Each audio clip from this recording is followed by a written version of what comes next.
This is the place where NFL legends live on and share their stories. This is the place for our Spotlight on the Positive segment, sharing what's good in the world of sports. This is also the place for the NFL Alumni Association and the Gridiron Greats. This place I speak of, Thursday Night Tailgate. Let's say hello to your hosts, Chris Mascaro and Bob Lazzari. Guys, take it away.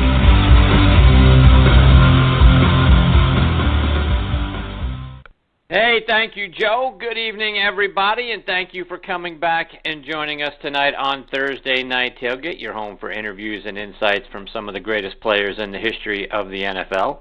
Chris Mascaro and Bob Lazzari, we're here with you to brighten up your night or your commute or whatever you're doing when you're listening to us over the next couple of hours. And, you know, we're going to do that because we got a great group of guests tonight that we're really looking forward to sharing with you. First up with us is going to be a good friend of ours, former Rangers, Yankees, and Braves outfielder Billy Sample. He'll be back with us, and we'll get Billy's thoughts on what was an incredible World Series. Plus, we'll also, and you may not remember this, but Billy played football in high school, and that championship game that you see depicted in the movie, Remember the Titans? Well, Billy was actually on the opposing team for that high school back in the day. So we'll get more of his memories from that. Plus, a whole lot more when Billy joins us about 15 minutes from now. Following him, former Patriots Pro Bowl running back Tony Collins will join us to go through our 5-star picks of the week for Week 9 in the NFL. Following Tony, we'll get a return visit from former Steelers defensive back Randy Fuller. We'll talk to Randy, get his thoughts on the Steelers. Plus, as you saw probably last Sunday night against the Lions, their defensive backs got shredded a little bit by Matthew Stafford. So we'll get his thoughts on that, and we'll talk a little bit about some of his memories from a couple of the guests that we've recently had here on this show. Levon Kirkland last week, Greg Lloyd just a couple of weeks ago. We'll get Randy's memories of playing alongside those guys, and like I say, a bunch more later on this hour when he joins us. We'll kick off hour number 2 with a guy who knows more NFL stats than probably anybody on the planet, and that's NFL stats guru and TNT Hall of Famer Russell Baxter. We'll talk with Russell. We'll get a lot of stats, a lot of things going on with quarterbacks around the league. We'll get his thoughts on the failed trade between the Bengals and the Browns for A.J. McCarron. So it's interesting, and Bob and I'll talk about this here in a little bit. But the Browns already jumping off the DeShone Kizer bandwagon. They only gave that poor kid a few games to get it right, and they were on to somebody else. So the quarterback conveyor belt in Cleveland keeps rolling on and on and on. We'll get Russell's thoughts on that, plus a couple of the other trades, the Jimmy Garoppolo trade in particular to the 49ers, and what the Patriots will do now as we look ahead, right? Do they bring in another new quarterback in the draft? How do they look long-term behind Tom Brady? He's only one hit away, as we saw with Aaron Rodgers with the collarbone, for being sidelined for a long period of time. So we'll get Russell's thoughts on all of that and a bunch more. He'll join us at the top of the next hour. Then we'll round out tonight's show with a visit from Cyndy Feasel.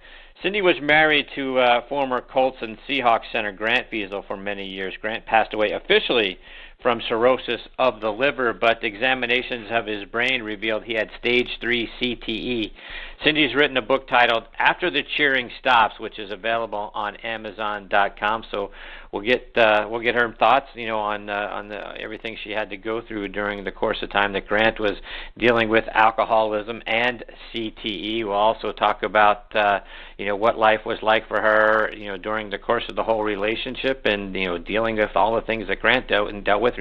She had to deal with too, and then learning about the fact that Grant had CTE. So Cyndy will be along 90 minutes from now, so we look forward to that conversation. So, folks, we're going to have a lot of fun tonight. Thank you for taking the journey with Bob and I, like I say, over the next couple of hours, but we'll get things started by bringing in my co-host, Mr. Bob Lazzari. Bob, good evening, my friend. How are you? Hi, Chris. I'm well. How about yourself? Oh, very good. Thank you.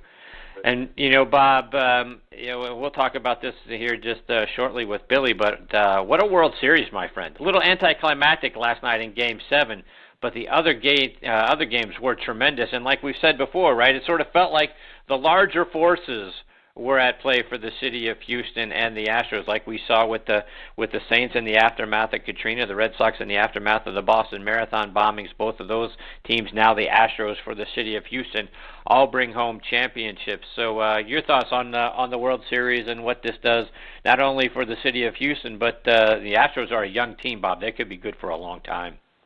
Yeah, both teams, Chris. I don't think after watching that series anybody can say that probably was not the two best teams in baseball. I mean, it seemed like everything, the cream rose to the top finally late in the season here. But, you know, it got to the point last night, Chris, you could have flipped the coin. I don't think it had much to do with, you know, anyone going into the game favored. I think it just got to the point where no one had a comeback left in them. It was that rock'em sock'em type series where, I mean, I was just exhausted watching it every night, especially last Sunday, that 5-hour affair. That just put me away for the entire week. But it was that kind of series. You almost expected it would go 6 or 7. And I had the Dodgers winning back in March. So, I mean, I was kind of bummed, Chris, because I would have had the perfect season. I had all 6 division winners. I had Houston and L.A. in the World Series, and I had L.A. winning. So November 1st, I go down, Chris. I'll never have a more successful career picking anything like that, but I came one short from having it totally perfect. If I had gone to Vegas, man, I could have done okay. But I mean, it was a great season, Chris. Anytime you go into November, but the games are long. They start late, and now is when we start feeling it. But it was a great season, and I just saw on the Red Sox website 147 days, I think, till spring training, Chris, and many people are counting. I know you are. Yes, I am, as a matter of fact. You know, and Bob, I know unfortunately today we see the news from Deshaun Watson, tore his ACL in practice and is going to miss the remainder of the season. Does that put any of a damper on the city of Houston today? I mean, I'm sure everyone's celebrating, having a great time, and I just feel badly that, I feel badly for Deshaun Watson because the kid's tearing it up, right? And we've talked a lot about him on the show over the last 3 or 4 weeks. So he was off in running and having a great season, and now the Texans are going to have to play the rest of the season without him. You think it puts a little bit of a damper on that, or is that a side note? Oh, I think it surely does, Chris. I mean, yeah, they won a world title in baseball, but if you're a Houston sports fan, you were really, really excited by what this guy was bringing to the table. In a year where you lose J.J. Watt, this guy arose. I'm not going to say from the ashes, he arose, and many people since then have said they can't understand how some people passed on this guy, but. Yeah, and to see a devastating injury like that, Chris, it's not just an ankle sprain or something where he's out 2 or 3 weeks. So yeah, I think if you're a Houston sports fan, you went from a very, very high yesterday to a low today, because right away, if you're a major sports fan, as you know, you go season by season. Baseball, you celebrate 24 hours and you're on to the next thing. So yeah, I mean, you and I love the guy. I know you've featured him on our Spotlight of the Positive. You can't get a nicer guy, both on and off the field too. So we just hope he's okay, Chris, for the future. He's that kind of mobile kind of guy, and we just hope he comes through this very well, which I think he is because he's got age on his side. Yeah, so you're right, and I've become a huge Deshaun Watson fan. So yeah, hopefully everything goes well. He gets fixed up and he's ready to go by training camp next year. But backing all the way up, congratulations to the city of Houston and the Astros on a fantastic season. And like I said, I think they're going to be a team to reckon with for many years. Bob, who do you and Tony have coming up on the TV side on Monday Night Sports Talk? We had a good show the other night, Chris. We had the Hall of Fame college referee Mickey Crowley. What a character he was, one of the bigger factors in the Big East's early days, and did 2 final national title games. Had a lot of fun with him. And 2 weeks from now, or the 13th, I believe, we're getting former Chicago Cubs second baseman Carmen Fanzone. He's been a great friend of the show for years, an accomplished trumpet player. And just missed the Major League pension by just days, Chris, and he's on a crusade for things like that. We talk to him all the time, and pretty interesting fella, so we'll be talking to him on the 13th. It's been a great ride. And remind our listeners again, Bob, how they can check out the show. Go to MondayNightSports.net or go to YouTube and you'll find a ton of interviews there. Just Monday Night Sports 14, all one word. And we had one we did recently with Ricky Foggy. We just got that up yesterday, Chris, good friend of our show here. So check that out. Right, yeah, and I listened to that, and that was great stuff, so kudos to you guys, and thanks to Ricky for joining us on both sides here on the radio and TV. All right, folks, as you know, we are brought to you by the great folks over at the Louisville Slugger Museum and Factory, the Salt Creek Golf Retreat up in beautiful Nashville, Indiana. Our friends over at Tops, our partners at the NFL Alumni Association and Mike Ditka's organization, the Gridiron Greats, who we love. Check them out online at gridirongreats.org. And now it is time for us to get into this week's Bob's Take segment. It's time for another edition of Bob's Take. So, Bob, tell us, what's on your mind tonight?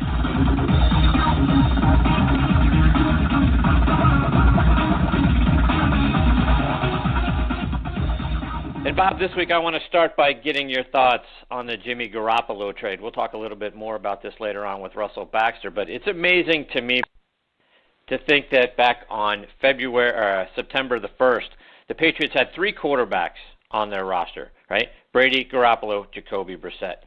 Now, at some point this season, all 3 are going to be starting quarterbacks in the NFL, but on 3 different teams, right? Garoppolo with the Niners, Brissett with the Colts. So, Bob, what's your take on the Garoppolo trade, and does this mean that the Patriots are going to have to be in the market for a quarterback come the draft time in April? It's a good question, Chris, as far as the draft. But the Garoppolo himself, Chris, this was a guy that was going to be a free agent after the season. People, I don't think we've ever used the term they're grooming him to be the quarterback in the future, because let's face it, I mean, I think it's a realistic thing that Brady can play another 2-3 years. And Garoppolo, as a young guy, Chris, he's been very cooperative and very good as a backup, never complained, and obviously you can, but this is a guy that has starting quarterback ability, and it's just about time for both sides at this point. A guy like Belichick said, we wrote it as far as we can. You want to get what you can for him, Chris. I know it probably could have got a first-rounder a few months back, but now second-round draft pick when the guy is going to be a free agent. He gets to become a quarterback. They really liked him in New England, just as a person also, so I think they accommodated him in a way. Again, not just knowing that this guy is not going to be, at least in the 2 or 3 years from now, Chris, he's probably still not going to be a starter. And we're hearing a lot more here in New England. Belichick may be out of here in about 2 or 3 years, Chris, as far as, so what he's doing. So I think a guy like Belichick is going to ride Mr. Brady right to the end here, and they're giving Garoppolo an opportunity, and they did get something for him before they get him to lose him to free agency. They were going to give him some good bucks to stay as a backup, but you kind of knew they were going to bring Hoyer in here because of his past with New England, Chris. And Hoyer he's proven himself in the league. 2015 played very well in Houston. People forget that. So it's not like they don't have a decent backup, but a backup in New England doesn't play anyway. Yeah. So, like I mentioned a moment ago, it seems like they really must believe that Brady's got a couple of more years in him. But like we've seen with Aaron Rodgers and so many other guys, Bob, one hit to the shoulder, right, and a collarbone. We've seen Brady go down with a knee in the past, and all the great things he does with diet and that sort of thing to keep his body in as good a shape as possible. That's all fantastic until a 330-pound defensive lineman falls on you, right? And then who knows all the havoc that can wreak on somebody's body. So if Brady can go 2 or 3 more years, he and Belichick ride off into the sunset. God bless them both.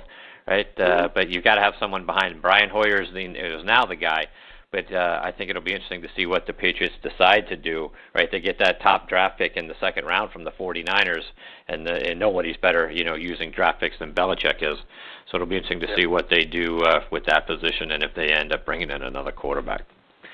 Bob, another trade that took place on Tuesday was the Bills acquiring former Panthers wide receiver Kelvin Benjamin in exchange for a 3rd and 7th round pick in next year's draft. Now, Benjamin's contract expires at the end of the season, and obviously Carolina, didn't think strongly enough to bring him back and sign him to a long-term deal. So, Bob, what's your take on the trade? Are the Bills now really a serious contender in the AFC?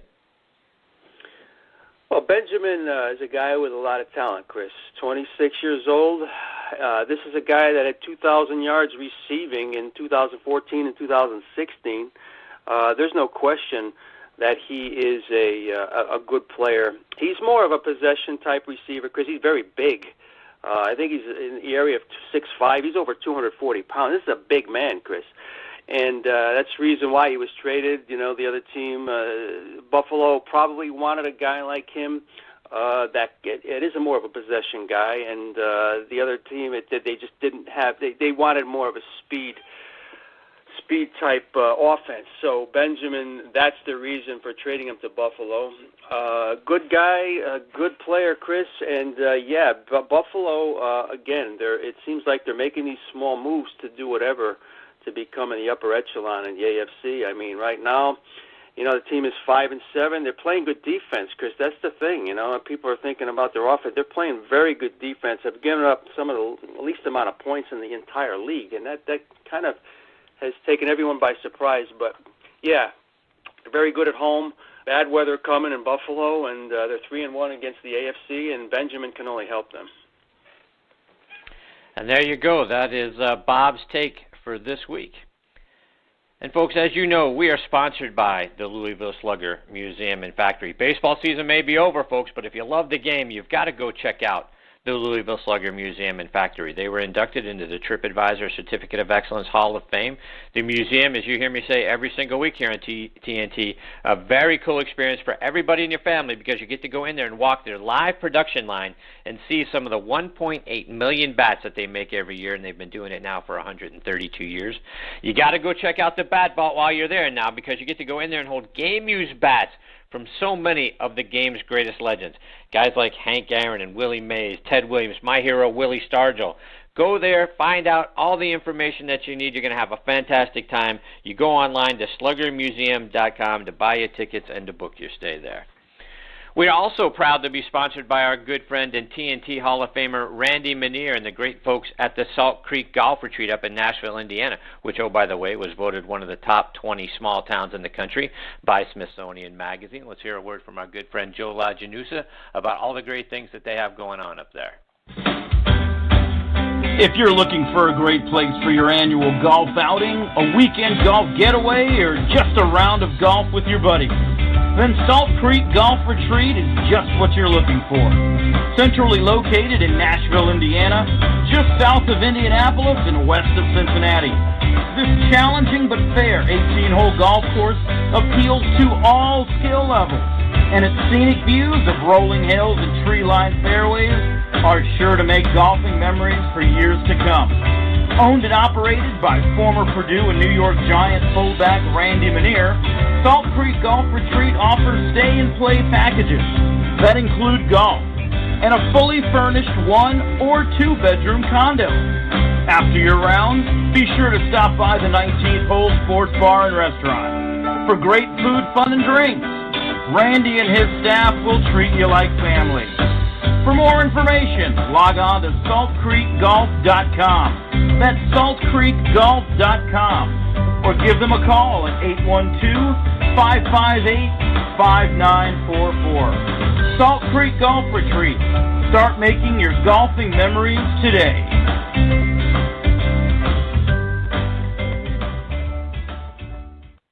Yeah, we can't say enough great things about the golf course, the condos, and, of course, Randy's staff as well. All fantastic. Go online to saltcreekgolf.com to see for yourself how great a place it is and to book your stay. All right, now back with us and making his 7th appearance on the show is former Rangers, Yankees, and Braves outfielder Billy Sample. Let me remind you about Billy's background. He's from Roanoke, Virginia, played in the major leagues from 1978 to 1986, singled on the very first major league pitch he saw back in '78. His best season was 1983 when he was 5th in the American League in stolen bases, batted .274 with a .331 on-base percentage and a .732 OPS. He was the 10th toughest player to strike out that season in Major League Baseball, and he was third in fielding percentages amongst left fielders. Billy played in 326 games, had just under 2,800 plate appearances, 46 home runs, 230 RBIs, a career batting average of .272, and he stole 98 bases. Billy is also a screenplay writer and a producer, in his movie Reunion 108, which is a satirical comedy with a baseball backdrop, is available on DVD and for download through Amazon or on the movie's IMDb page. Billy's also written a book, A Year in Pinstripes and Then Some, about the one season he played with the New York Yankees, which is also available on Amazon.com. And oh, by the way, it's 5-star rated. He's been doing stand-up comedy because he's just that talented, and we're excited that he is back with us again tonight here on Thursday Night Tailgate. Hey, Billy, Chris, and Bob, thanks for coming back on the show. Hey, Billy. Chris, thank you very much for that read-in. That's exceptional. I feel like I want to meet that guy. Hey, Bob. How are you, Billy? And the Bills throw more to their running backs than any other team, percentage-wise. So having a big possession wide receiver, will they be able to stretch the field enough to match up well against New England?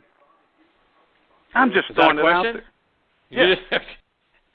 No, I don't. I don't think they can compare with New England. But I think they are for real, Billy. I think this is the first time, and our good friends Christine Lisi from ESPN and our good friend Angelo Kane, two big Buffalo Bills fans, I think are very excited that they got Benjamin and that they at least are making a run at being competitive for the first time in many years. I don't think they can compete with the Patriots, but they play each other one more time. We'll find out.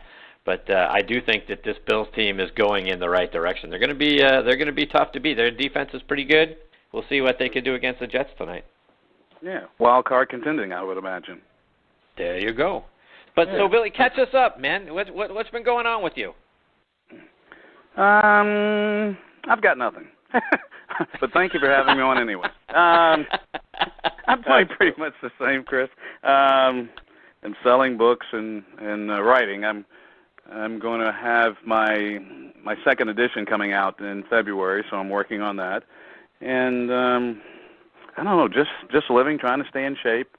Enjoy watching all the sports. Thank goodness for a remote controller. Either you guys old enough to remember having to turn the TV? Oh my goodness, how did I ever watch TV that way? Because now I just sit back and just enjoy. And I'm so impressed with the talent all around. I think it's a little easier now to have great baseball games because the ball's a little bit harder and the park's a little smaller, so it enhances comebacks. And yet, I still marvel at the plays that these youngsters make, and so happy to see it. And they seem to be really happy to make those plays. I was looking at Peterson the other night after hitting a home run, and I think he hit a couple of home runs in the series, at least two. And I would have had pitchers that would have had tears in their eyes watching him dance around third base.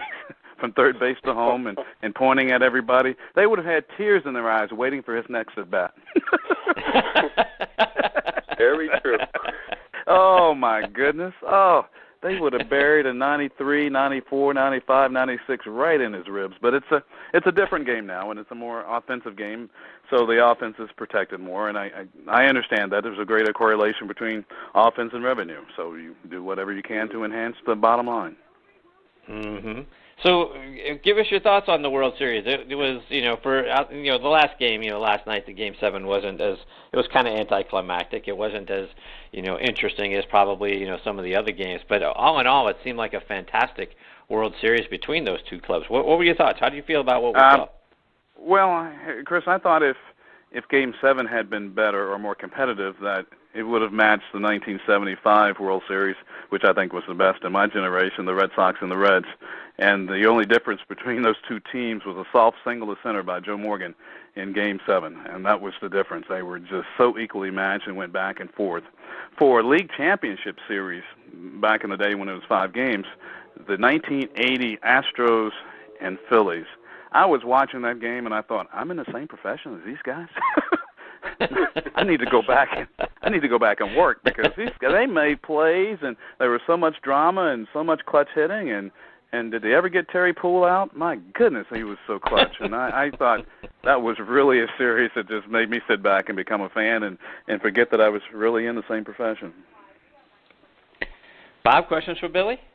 Billy, you had a very good indoctrination into the major leagues. As Chris said, your first at bat, you had a base hit in the 7 for 15. That abbreviated time you spent in '78 in Texas. Billy, I just want to know, what was your expectations going into '79?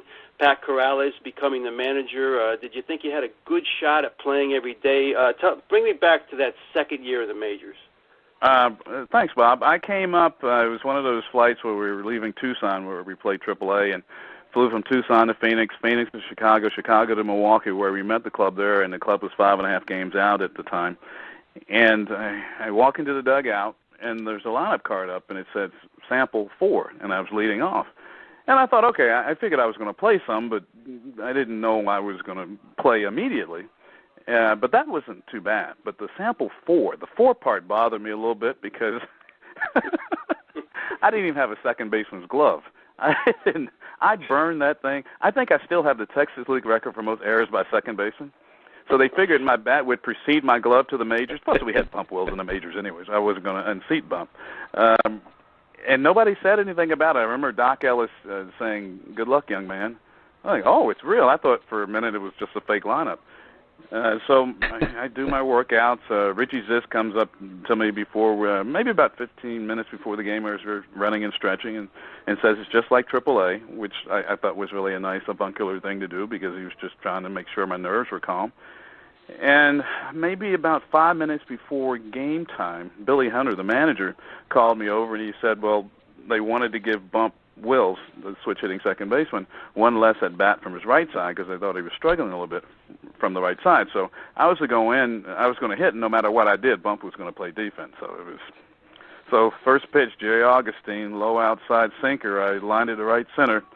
Sixto Lascano dove. It went off his glove. I'm on first base with this big, cheesy grin on my face. I couldn't stop grinning, and then here's Bump to come pinch run for me. Day's over. I have no idea what Bob Uecker thought was going on at that time. Maybe he felt that I pulled a hamstring on my way from home to first. So later on in the season, I'm getting a couple of hits along the way, and we're finishing up our road season in Seattle.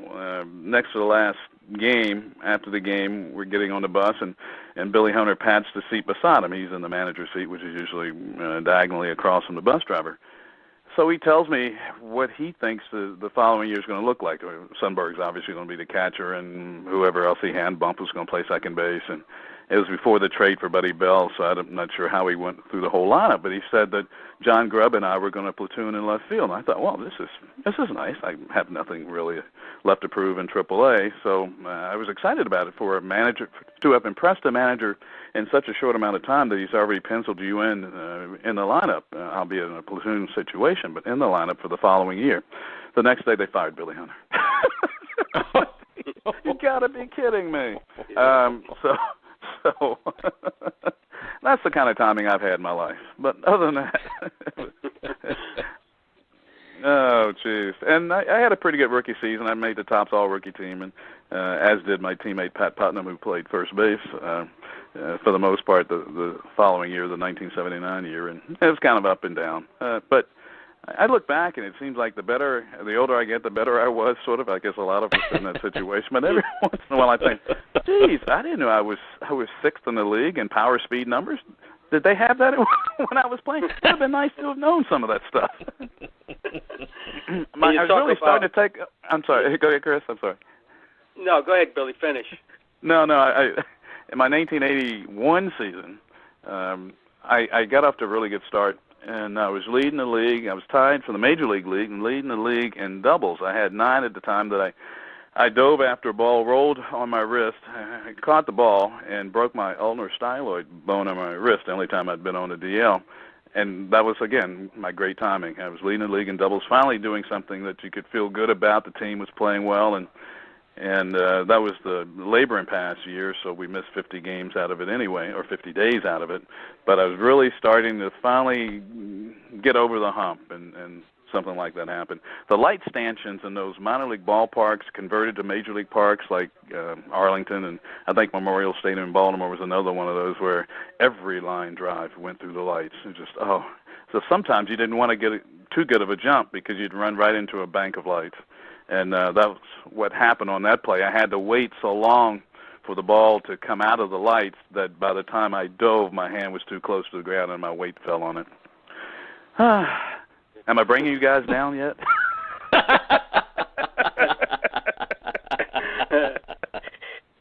Billy, I wanted to ask you one more thing about how the game has changed. You stole 44 bases in '83. That would have easily led the American League this past season. And the amount of stolen bases, Billy, has gone down astronomically. And I know it's a power game and you don't get money for stealing bases and everything, but are you surprised that it's gone that much down? Is there not a market for a guy that can steal maybe 70 or 80 bases anymore? I don't know, Bob. That's a good question. I was talking to Brian Hunter one time, the speedy Brian Hunter, and he stole 44 one year, and that led the league, just alluding to what you're talking about. I don't think so. And 44 was a distant fifth. Ricky was stealing over 100, so by the time you went Ricky, True. Willie Wilson, Julio Cruz, and whoever else, it was just increments of about 20 all the way down. Not as much, because if it's easier to hit the long ball. One of the things that I've noticed is that you have a lot more home runs and fewer RBIs from the guys, which indicates to me that the home run's a little easier to hit nowadays, or they're hitting more home runs nowadays. I don't want to sound like I'm a jealous guy who didn't make any money and and the ball wasn't quite as light, but I guess the game has changed. Whether or not there's room for, I don't think there's room for as many people who can steal bases, but yeah, you still have to steal a base every once in a while. I think there's some people will steal 40, 50, 60. And Billy, I want to take you back, Bob, talking about 1983. May 11th, 1983, you're with the Rangers, and you guys are playing a game against the Yankees in Yankee Stadium. Ron Guidry is on the mound for the Yankees, and that year he would go 21-9. But in that game, you go 4 for 5, you steal 3 bases, maybe off the best pitcher in the game at the time. You guys win the game 3-1. What do you remember about that night? I remember that Rich Donnelly, our first base coach, picked up something in Guidry's delivery, and he would just say, "Go." And thank goodness he did, because I didn't pick it up. I have to give Rich all the credit for that. He was my AAA manager as well, and in the big leagues he was also a third base manager and third base coach, along with Jim Leland with the Marlins. And there was a really, really poignant story about Rich and his daughter Amy, who died of young daughter Amy, who died of cancer, and talking about the final run of the Cleveland Marlins series in Game 7. You may be able to Google it, some of the folks out there, but I remember that more than anything else. And I remember getting interviewed after the game. Just little stuff like that, because back then they used to give out some gifts. I mean, usually give the gifts to somebody else, because they give you a gift to somebody's steakhouse and you're not going to be around to eat anyway. But I remember the bases and Rich Donnelly picking up something in the delivery and just getting good jumps like that. I remember also during that season, Wayne Tollison and I were on base. He was on second and I was on first, and T took off for third, and I followed him up, and it was a double steal. And I thanked Wayne for that, because it seemed like it got me going. And after that, I think I stole 25 out of the first 27 or something like that. I slowed up a little bit in the second half, but I ended up with 44 out of 52 that year. But Wayne and I would talk about, it was good to have somebody who could steal bases with you. And we had other speed guys. George Wright was there. He had real good speed. But Wayne and I were the base stealers, and to have somebody that you can say, okay, what are we looking for here? Boom, boom, boom, this and that, and take off in unison sometimes. That was really good to have. And Guidry, you stole more bases. Go ahead. I'm sorry, Jim. Was that Jim? I started to say that Guidry remembers me hitting a line drive by his ear, and I don't remember it. But it's kind of nice for one of the game's greats to look at you and go, whew. He'll take Yeah. And Billy, you stole more bases against the White Sox than any other team. Is that just a coincidence, or was there something about playing, whether it was against them or in Comiskey Park, that you really liked? Bob, I tell you something. It was fun to run off Fisk because Carlton would not call, like a lot of catchers. I'm not saying they were vain going into the Hall of Fame, but they would catch, they would call for just fastballs. So when I was on first, Carlton would call fastball. He'd never call anything breaking. Fastball, away. Okay, if it was a ball, then he would try to bring it in closer to the plate. And if it was a strike, he would go out further.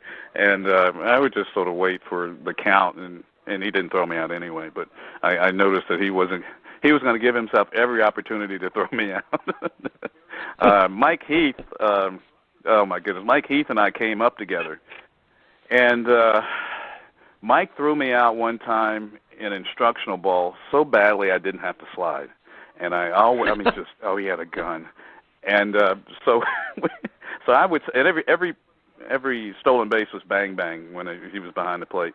And so my next at bat, often Mike would ask, "Did you get a good jump, Billy?" "Oh yeah, Mike." Whether I got a good jump or not, it was going to be a great jump. "Oh, Mike, that was great. I had 4 steps before you even had the ball." You had no chance. Bang bang every play down there because I didn't want to give him any more incentive to throw me out and embarrass me like he did in instructional ball a few years before. So, Billy, before we let you go, let our listeners know where you're going to be, how can they see you, are you going to be out performing somewhere, and how they can get a copy of your book and books as well. Oh, thanks. Well, actually, I'm in another book, too. You guys are so nice to let me come on and talk about my high school football career. And there's a book out about my 1971 team. For those of you who don't know, in the movie Remember the Titans, in the state finals, they played us, Andrew Lewis High School in Salem, Virginia. In the movie, they had them play Marshall, one of their district teams, because no matter how hard you try, you really can't Hollywood up a 27-0 score. And they beat us like we stole something from them. And we're both undefeated going into the final game that year. And I try to rationalize and say, well, if we had won the game, they couldn't have made the movie. So that's how I rationalize 46 years later. But there's a book out now, The Team the Titans Remember, by Mark O'Connell. And it's about the history of, I guess, leading up to the game of Andrew Lewis high school football. And we really did have a sort of a legacy of great football. One of the small towns, well, I guess it's sort of a big town, in Southwest Virginia, and just the history that we had leading up to that game. And they keep having anniversaries of it. I don't know how we get so much pub for a team that loses, but they had a reunion of the game last year, and 6 of their players came down, including Herman Boone, the coach that Denzel Washington played in the movie. So that was really nice of them to do that. But we've made a lot out of that. They've made a cottage industry out of motivational speaking after that movie, and we just sort of pat ourselves on the back. It seems like I was the only player that had a bad game that game. All my other teammates said they had a pretty good game, and so I guess the 27-0's on me. It kind of nullifies everything I did in the big leagues. That's fantastic, Billy. It's always so much fun having you as part of the show. Thank you for your time tonight coming back on. We hope you'll do it again real soon because, like I said, it's always so much fun for Bob and I to get to spend time with you. Oh, thank you. Thank you and Bob, and I certainly appreciate it. Any time that you'll allow me to sit here and talk about nothing and get a laugh or two, I'd appreciate it. Thank you. I'll work it into my stand-up routine. There you go. Thanks, Chris. Excellent. All right, take care, Billy. All the best to you and your family. You too. All right, Bob. Yeah. All right, thanks. That is former Rangers, Yankees, and Braves outfielder Billy Sample, and no one makes us have more fun. Let me put it that way, Bob, than the time we get to spend with Billy. Yeah, he is, and I've said in the past, Chris, we didn't bring it up too much, but one of the best color commentators I've ever seen on TV. You know, people forget when he was doing Brave games back in the day, and we'll talk more about him in the future, but he is terrific. Yes, he is. All right, we've got our next guest, Tony Collins, hanging on the line. We'll get to Tony on the other side of this station break. You're listening to Thursday Night Tailgate with Chris Mascaro and Bob Lazari, where NFL legends live on. Back to you, boys. It's him. He's alive. And now joining us to go through our 5-star picks of the week is former Patriots Pro Bowl running back Tony Collins. Hey, Tony, how are you this week, my friend? Tony. Doing fantastic. How you doing, Chris and Bob? Really good. Thank you, Tony. So, Tony, last week, another good week out of all of us, though none of us really started off our picks strong because all of us took the Bucks over the Panthers, which didn't go our way. But we all had the Patriots over the Chargers, we had the Steelers over the Lions, and the Cowboys over the Redskins. So at that point, we're all 3-1. Unfortunately, Tony, you took the Texans in the upset over the Seahawks, which almost came out, but Seattle ended up hanging on in a high-scoring game. So Bob and I had Seattle on that one. So we go 4-1, you go 3-2. So now on the season, Bob and I remain tied at 22-13. You're over 500 now. You're 18-17, but you lost a little ground. So a long way to go, but you got some ground to continue to make up, Tony. Still got a long season. Yeah. Indeed. Yeah. All right, so let's get into our Week 9 picks. And our first game, fellas, is tonight's game. The 5-2 Bills going to the 3-5 Jets. The Bills are a 3-point road favorite. The over/under is 42.5. So, Tony, can the Jets upset their ownership a little bit more by winning tonight's game, or are we going to find out that the Bills are for real? I think the Bills are for real, man. They got a good defense. McCoy running the ball. They acquired, I think, Calvin Benjamin from. I know he won't play tonight. I know he'll be there. That's going to give them a big boost in their receiving core. But I just like the Buffalo Bills. I think they're playing good football, and so I'm gonna go with Buffalo winning tonight in New York, 27-23. 27-23. All right, Bob. How about you? What do you think?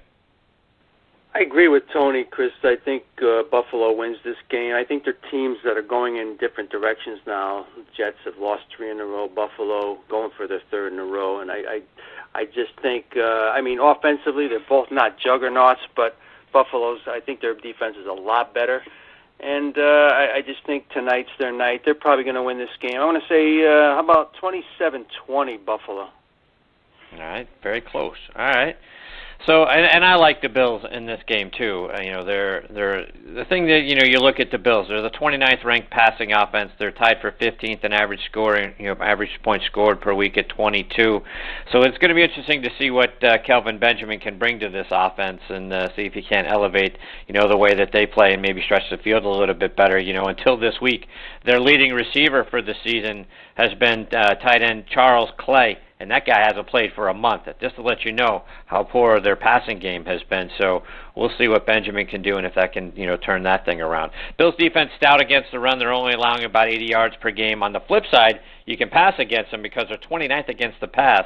So you can kind of get up and down the field via the pass, but they're one of these bend but don't break defenses because they're only allowing 16.4 points per game, and they held the Raiders to 14 points last week. So, and then the other good on the upside for the Bills is they're leading league in turnover ratio. They're a plus 14, which I think is the main reason why they're 5-2 right now. So I like the Bills as well. I think we're all very close in the score.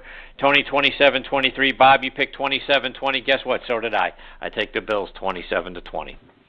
Our second game this week is the 4-3 Falcons going to the 5-3 Panthers. It's a pick'em game. That's how close they see it. And the over/under is 43.5. Tony, can the Falcons get back into the division race here, or is it going to be a long season, kind of the Super Bowl hangover for the Falcons this year? I mean, you know what? Both of these teams, it's a divisional game, so it's a big game. Both of these teams, one week they play great, next week, another week they play terrible. So I don't know which team is going to play terrible this week, but I got to go with Carolina playing at home. I just think I'm just confused about Atlanta, man. I just don't know where their heads are right now. So maybe if Atlanta was playing at home, I might take Atlanta, but since Carolina's playing at home, I'm going to go with Carolina. Not a lot of scoring. I'd say 2013 Carolina. All right. Bob, what do you think?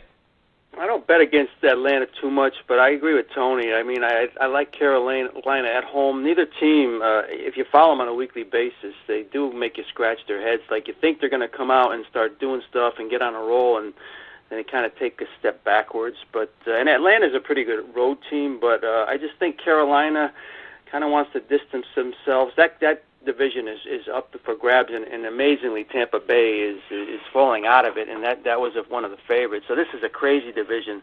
So I'm going to go with Carolina. I'm going to say they win, how about 24-17? All right. And I like you guys. I haven't liked what I've seen from the Falcons over the last 4 weeks. In the last 4 games, they're only averaging 16.5 points a game. So, the offense certainly isn't what we saw from the Falcons last year. Matt Ryan has only thrown for 300 yards once this season, and that was all the way back in Week 1. He's only thrown for multiple touchdowns in a game twice this season, so you can see where the struggles are. And the Falcons' defense, middle of the road, tied for 15th in average points allowed. They're giving up 21.7 points per game. They're scoring for the season 21.9 points per game. So, you got 21.9 you're scoring, 21.7 you're giving up. That sounds like a 500 team for me. They're 4-3 right now. I think they're going to be 4-4 after this game. So I'm taking Carolina as well. Kind of close to what you guys had. I got 27-23. Our third game, fellas, is the 3-4 Bengals going to the 4-3 Jaguars. The Jaguars are a 5.5-point home favorite. The over/under is 39. Tony, who do you like here? I like the Jaguars. I think the Jaguars' defense and their running attack, and they're playing good football right now. So I'm just gonna go with Jacksonville with the victory. I think they might hit about 30 points on Cincinnati. Let's go 34-21. Jaguars. All right. Bob, who are you going with? I got to go with the Jags, too. Every time you get excited a little bit about what Cincinnati's doing, they take a step back. It is not a pretty situation there, guys. So Jacksonville, they can score points, there's no question. And surprisingly, Chris, you like their defense at the beginning of the year. They are playing good defense. And so I'm going to say, Cincinnati goes in there and kind of just spins their wheels again. They're just not scoring. 120 points on the season. I think that's about it. So, yeah, Jacksonville wins this game. I'm going to say pretty handily. How about 34-21? Wow, same as Tony. All right. And, guys, when I look at this Bengals team, barely got by the Colts last week, and the Jags were on a bye, so they've had some time to rest up and get prepared for this game. Andy Dalton struggling so far this year. He's 21st in passing yards, 28th in passer rating, 11 touchdowns to 8 interceptions. Their offense is 26th in the league in scoring average. The defense keeping them afloat a little bit, right? They're only allowing 19 points per game. But, to your point, Bob, speaking of defense, boy, the Jags, ranked number 1 in scoring average and number 1 against the pass. They're dead last against the run now. They're giving up 139 yards per game, so I would expect to see a lot of carries from Joe Mixon this week. But that Jaguars defense, they also lead the league in sacks. They're third in interceptions. They're a +8 in the giveaway-takeaway ratio, and they're also the top rushing offense in the league, and they're 8th in average points scored. So just so much to like about the Jags, and not very much to like about Cincinnati, and the Jags are at home. So I'm with you guys. I'm taking the Jags 27-16. We've got our next guest, Randy Fuller, hanging on the line. We're going to get to Randy here in just a second. Our fourth game this week, fellas, is the 6-2 Chiefs going to the 4-3 Cowboys. Another pick'em game. The over/under is 51.5. So, Tony, who do you think comes out on top in this game? I like the Cowboys. I just like the way they've been playing. The defense been playing good football. Their rushing attack, the quarterback, they got the receivers.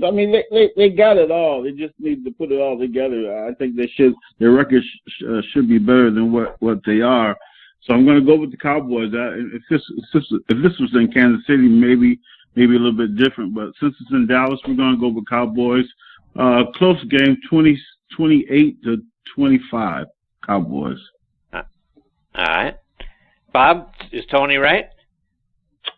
I like Dallas, too, at home. I think they're on a mission to prove they can win without Elliott. That whole situation's been a nightmare. But, I think they have to turn they just have to look at the fact that, McFadden and Morris are going to be running there. And the two of those guys have had a lot of success in the league. So, if you use them correctly, I don't think they lose too much there. So, I mean, again, I think Des Bryant's due for another good game, and Prescott is going to do what he's going to do. And both teams can score, we know. I just think the Cowboys at home are going to have a little extra incentive this week. So I'm going to say it's a high-scoring game. They win 31-28. All right. So we'll see, what the Cowboys do in their rushing attack, right? The Chiefs, they're the 28th ranked defense against the run, giving up 131 a game. So it's a tough matchup, for the Chiefs against that Cowboys offensive line. Le'Veon Bell shredded, the Chiefs a couple of weeks ago for 179 yards. He averaged 5.5 yards per carry in that game. So I expect to see a lot of running out of the Cowboys. And on the opposite side, Kareem Hunt, who came out of the gates on fire, has averaged barely 2 yards per carry in two of his last 3 games, hasn't rushed for 100 yards in any of his last 3 games, nor has he had a touchdown in the last 5. So I'm with you guys. I like the Cowboys. I think they win this one 30-20.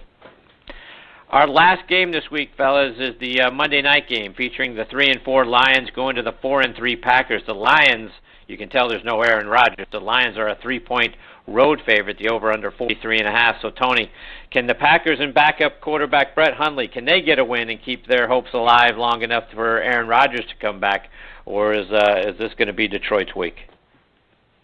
I think it's going to be Detroit's week, man. Losing Aaron Rodgers, that's a quarterback that can't be replaced. So I just think they're not going to be able to move the ball as well as they would have. So I think Detroit will come in there. It's always tough to win in Green Bay, but without Aaron Rodgers, it makes it a little bit easier. So I'm going with Detroit. Going to go 23-17 Lions. All right, Bob, what do you think? I'm with Tony again, guys. I think Detroit. I don't think I've ever picked Detroit over Green Bay at home or on the road ever. But this is a little different. Without Rodgers, their 2 best receivers, Tate and Jones, have more yardage, believe it or not, than Adams and Nelson. That's amazing to me. So, yeah, I think it's the Lions' time. Packers are just the reeling from that guy's loss. And so, yeah, Detroit wins this game. I'll say it's kind of an ugly game, but how about 20-16? 20-16, all right. Well, I'd love to see Hundley get his first win, but I saw an impressive Lions offense against the Steelers last week. Their only problem was once they got inside the 5, they couldn't score. It shouldn't be that big of a problem, though, for them this week. Packers defense is ranked 26th against the run, 16th against the pass, so middle of the road, 20th in points allowed. Detroit is a +7 in the giveaway-takeaway ratio, and Hundley, when you look at him so far, right, barely completing 50% of his passes, 1 touchdown, 4 interceptions. So I figure the Lions are going to get a couple of turnovers. They should get a few short fields. The Packers are 28th in sacks, so Stafford's going to have time to pick the Packers' secondary apart. So I'm with you guys. I like the Lions. I think it's a little higher scoring. I like the Lions 30-17. So if that all plays, whether it plays out or not, we all pick the exact same teams. So no one's going to have any success against the other next week. It's just about how well we all did or how poorly we all do together. So we're all in this thing together. Tony, before we let you go, remind our listeners about the great things you're doing helping kids go off to college. TonyCollinsSpeaks.com, TonyCollinsFoundation.com. Go to the website, buy a book. Every book that we sell goes to helping the kid go off to college. There you go. Great stuff as always, Tony. Look forward to catching up with you again next week. In between now and then, all the best to you and your family, Tony. You take it easy. You guys have a great one. All right, take care, Tony. That's former Patriots Pro Bowl running back Tony Collins and our 5-star picks of the week. Like I said, we've got our next guest, former Steelers defensive back Randy Fuller, hanging on the line. We're going to get to Randy on the other side of this quick station break. Hear your favorite NFL legends sharing their stories and insights every week right here on Thursday Night Tailgate with Chris Mascaro and Bob Lazari. Take it away, guys. Once the door is locked, there's no way out. And now back in making his 8th appearance with us is our good friend Randy Fuller. Let me remind you about Randy's background. He's from Griffin, Georgia, which is just south of me here in Atlanta. He played his college ball at Tennessee State, where he was a 4-year letterman and an All-American defensive back. He was a 4th-round draft pick by the Denver Broncos in 1994, played 6 seasons in the NFL for Denver, Pittsburgh, Atlanta, and Seattle. He was a part of the Steelers' 1995 AFC Championship team and a part of the Falcons' 1998 NFC Championship team.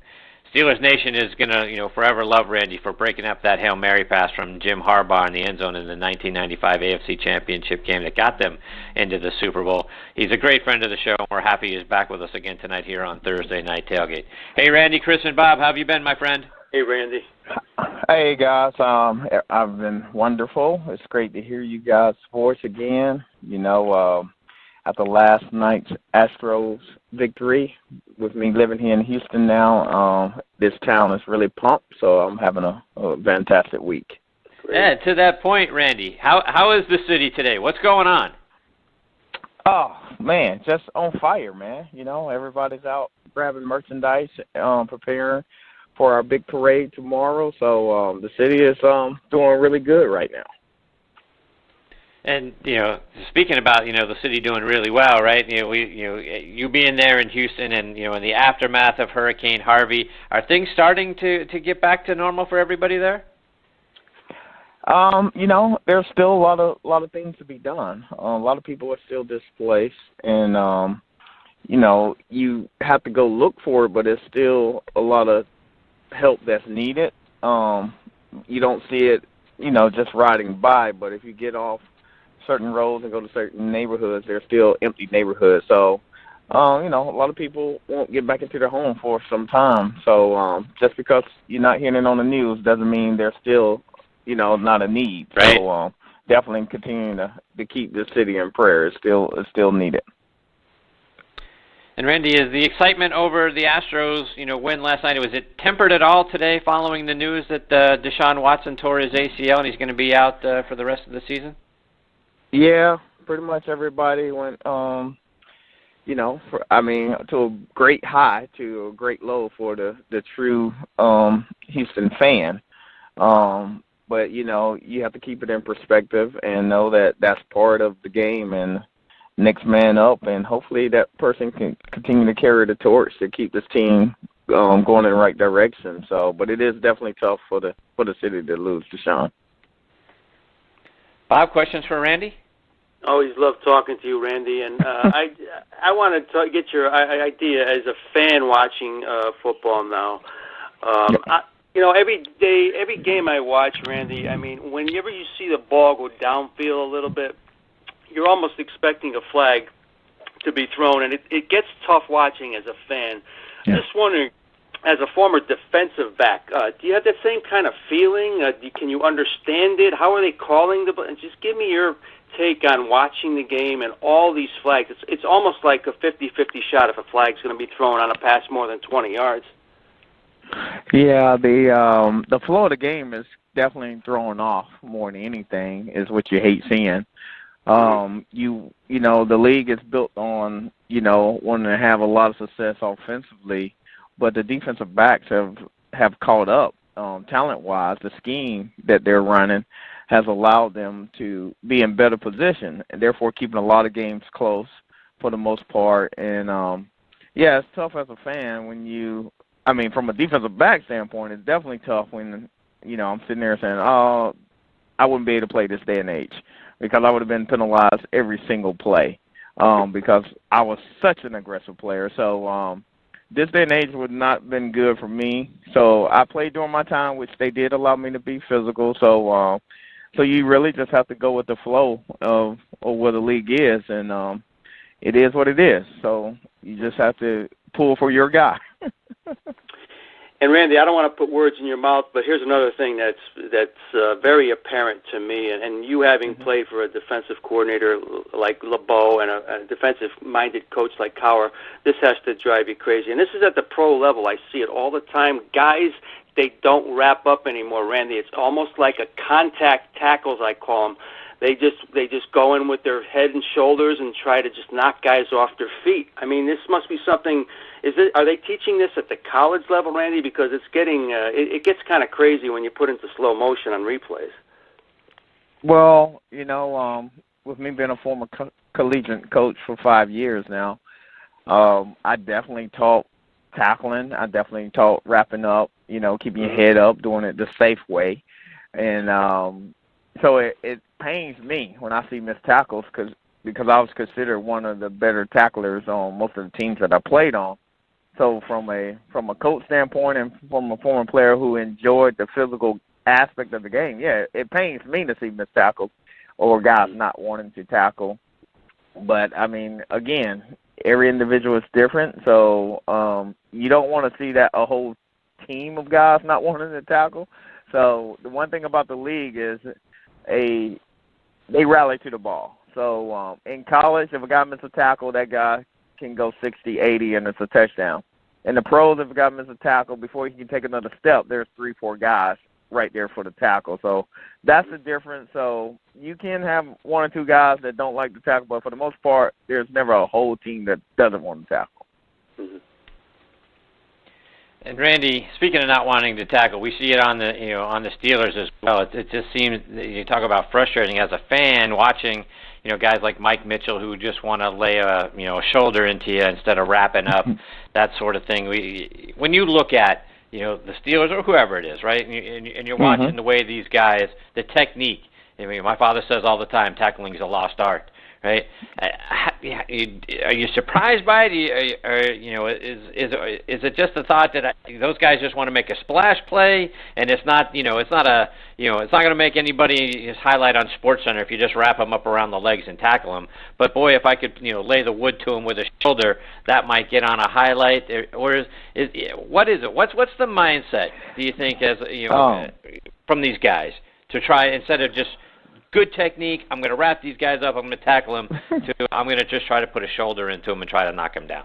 Oh, man. Gosh, if only we could do a survey of all of them to find out the true Hollywood story to why they don't like doing that. But, but I mean, I just think the splash plays are huge. I mean, they have, that ESPN trying to make the top 10 without getting penalized is something that they probably do think about in the back of their mind. I'm not saying that I don't think it's being taught that way. I don't think the coaches are delivering it to the players that way. But it's hard to not want to make a big play. So I think a lot of times it just depends on the situation and what role the guy takes. So you've seen guys pull up when it could have been just ugly, and then you also seen guys not pull up and they got penalized and got kicked out of the games as well. So, I don't know. We just need to do the survey. That's all I can tell you. Hey, Randy, I don't know if you got, if you watched the game against the Lions last week, the Steelers and the Lions last week, boy, it was sort of a bend but don't break Steelers defense, something we've seen in the past. This year I think we were seeing them play so much better until last week, and Stafford throws for 423 yards and all that sort of stuff. They really clamped down inside the 5 a couple of times. But I want to get your thoughts. What were you seeing from the Steelers defense last week? Oh, well, again, they did the most important thing, which was keep them out the end zone. That's what I saw more than anything, because when you're playing a prolific quarterback that does have targets and can move the ball up and down the field, I mean, it is what exactly you said. It's a bend but don't break. So in the zone concept that the Steelers have played over the years, teams are allowed to move the ball on us, but they're not allowed to get big plays over the top of us, and then we definitely shut them down in the red zone. So I actually was excited that it was kind of taking me back to the old days when I saw the goal line defense. Man, I mean, it was a rally to the ball and keep my end zone. It was fun to see that brand of Steeler football again. So I don't look at the 400 yards as much as I look at the W. So I definitely was proud of the way the Steelers defense played last week. And Randy, something that's been a little unusual about the Steelers this season is we've seen a lot of drama, right, that we don't typically see from a Steelers team. Antonio Brown with the knocking the Gatorade dug down, right? Because Ben didn't see him open on a play. Le'Veon Bell rapping about how he's going to need $17 million to sign. Martavis, Bryant demanding a trade. Ben with his struggles this year. Maybe, I don't have it anymore. Do you think, is this just a sign of the times, or has something changed? I'm hoping Mike Tomlin is pulling these guys aside saying, you know what, hey, fellas, Antonio, that's not how we do things, blah, blah, blah. But it seems like there's been more of a sort of a me attitude versus a team attitude, and that, teams that are all about me don't go very far. Can Tomlin rally these guys and get them back to focusing on really what the task at hand is, and that's winning games as a team, not stats? Well, when you look at the record overall, you got to say what drama, because to be at 6-2 at the halfway point, that's winning in the way we used to look at it. We always wanted to win 3 out of the first 4 games, and then obviously win the next 3 out of the 4. So we're at 6-2 where we are. We're exactly where our goal is. To me, man, I love it. I love the fact that this is a sign that we could possibly have a great Steeler team, because in the past, whenever there has been some drama, the team has gone on to perform well. Obviously with the trade deadline passing and we still have our core guys in place, then, if Tomlin is able to rally the troops, this is good for us because we have so much talent. So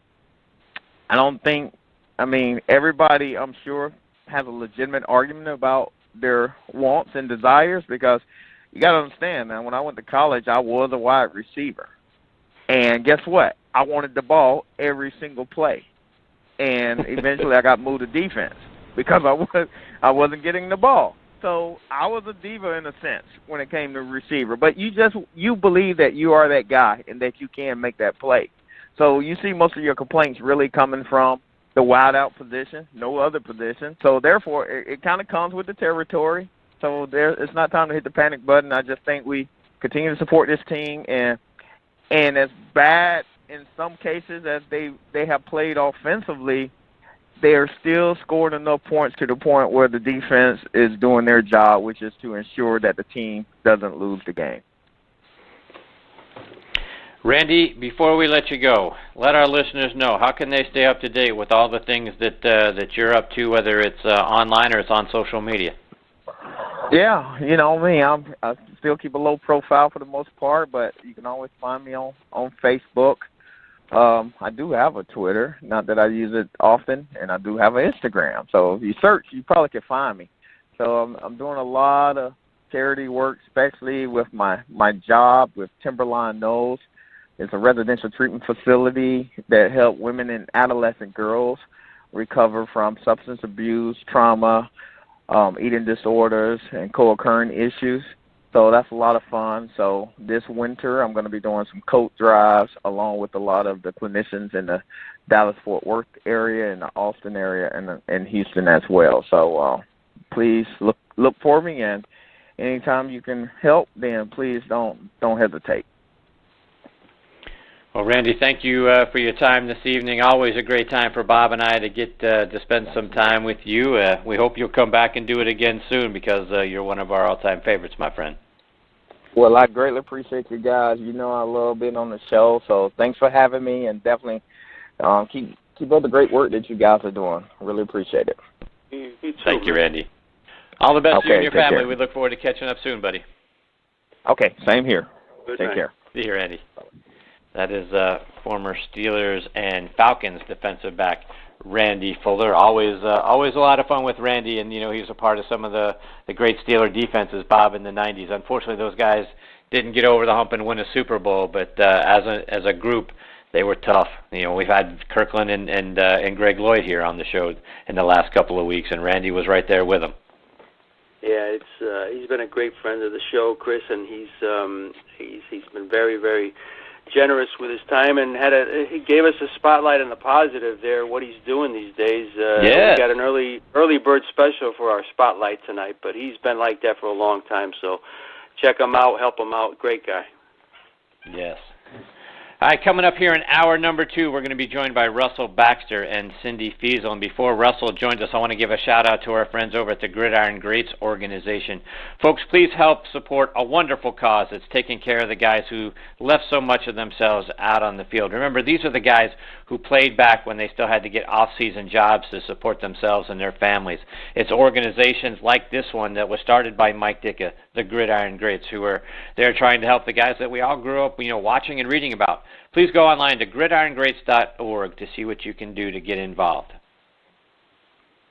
All right, now back with us and making his 15th appearance on Thursday Night Tailgate is NFL stats guru and a member of our 2015 Hall of Fame class, Russell Baxter. No one on the planet knows more about every team and every player, who has probably ever played the game than Russell does. Be sure to check him out online at profootballguru.com and make sure you follow him on Twitter at BaxFootballGuru. And by the way, like I say every time Russell joins us, Russell knows everything about stats, but he's a 10 times better person than he is a stats guy, and we know what a great stats guy he is, and we're glad that he is back with us tonight here on Thursday Night Tailgate. Hey, Russell, Chris, and Bob, thanks for coming back on the show. Hey, Russ. Well, good evening, gentlemen. I can't wait to meet this guy that you keep talking about. My goodness. Talking him up. Russell, I want to start our time with you by getting your thoughts first on, what some things that transpired this week, right? The Browns failed trade attempt for A.J. McCarron with the Bengals. Whatever caused that thing to go south is only good for comic relief. But the bigger issue to me, Russell, is they draft Deshaun Kaiser. They barely give this kid a chance, a couple of weeks, and then they're pulling him. We know, about their draft issues with quarterbacks. They drafted like 30 quarterbacks in the last 5 years. None of those guys have ever worked out. They continue to be a disaster as an organization. Why do you think it is that these guys, no matter who it is, the coach, the GM, the owner, no matter who it is, they can't seem to get it right? Well, Chris, for a long time, up until this new regime, and to me this is kind of the first misstep they have made, or I should say the first question I've had for them. When you go through, and remember, Hugh Jackson is their 9th head coach since 1999, since they came back in the league. By the way, this team has played 296 games since coming back in the league, minus the 2002 playoff game against the Steelers. Their regular season record since 1999 is 88-208. They have gone through quarterbacks like I go through Malomars, okay? And up until now, I've kind of given them the benefit of the doubt with the new regime, and I'll explain why. They decided to do this, the NFL version of Moneyball. Drafted 14 players in 2016. All of them made the team. In this year's draft, manipulated up and down, got Myles Garrett, got Jabril Peppers, didn't make the plunge for a quarterback. I mean, how many times did we see the Browns go for a player they liked and then a quarterback with the second pick in the first round? We saw it with Brady Quinn. We saw it with Brandon Weeden. We saw it with Johnny Manziel. This year they decided to wait and go with Deshaun Kaiser, who they managed to get in the second round. Smart. I totally understand. They also stockpiled some more drafts. They've got Houston's pick in the first and second round next year. So they stuck to this Moneyball plan. And then all of a sudden, they decide to yank the quarterback. And Kevin Hogan gets a start. And then the last time we saw them, I should say, a couple of weeks ago we saw them, they yanked the quarterback and put Cody Kessler in. Cody Kessler hasn't started yet, but inevitably he'll probably start a game this year. So once again, a year and a half into the new plan, they're changing the rules. And this is why they continue to struggle. Because football is a game of continuity, okay? There is no better example of why they don't get any better guys than the division they play in, okay? Marvin Lewis, whether you like him or not, has been the head coach since 2003. Mike Tomlin, never a losing season, has been the head coach since 2007 for the Pittsburgh Steelers. John Harbaugh, 2008. He's in his 10th year. You've got 3 coaches in the same division that have been on the same job for at least a decade. And the Browns, the record speaks for itself. You can't keep on changing head coaches, ownership, general managers, and quarterbacks and expect to be successful. I mean, think about how crazy this sounds. I gave you the overall record. Let's just go back to the beginning of last year, guys. They're 1-23 in their last 24 games. Mm-hmm. And, To the point you make a moment ago, Russell, with the constant now they're pulling quarterbacks. Is Hugh Jackson? Do you think is Hugh Jackson panicking? Is this I'm 1 in 23, and I feel like I'm coaching for my life here every week now, and I gotta make something happen. So now they have abandoned the plan. They're pulling guys left and right. They try to trade for A.J. McCarron. They can't get that right. That's a fourth quarterback you're entering into the mix. Is this a panic move? That's what it comes off as. And if it's not, that's what it comes off as. And that is a problem because it affects the people around you. Why would you draft Deshaun Kaiser in the second round, have picks coming up in the next draft, and try to orchestrate a trade? Okay? I mean, by the way, I'm guessing, I don't know what happened with the paperwork, but my guess is that the same person that handled the paperwork for this trade is the same person that was handling faxes for Elvis Dumerville a few years ago. Right. And Russell, we see this goofy stuff happen. You remember, this is a while ago, you guys will remember this, screw up with paperwork. The Seattle Seahawks, we're going to designate Steve Hutchinson as a franchise player or a transition player. Okay? And then all of a sudden Minnesota signed the poison pill contract to them, and they lost him because of paperwork. Right. Yeah. And Russell, were you surprised at all that this whole Bengals thing that the Bengals were willing to trade McCarron in the division? It is a little surprising, but it sounds like the price was worthwhile.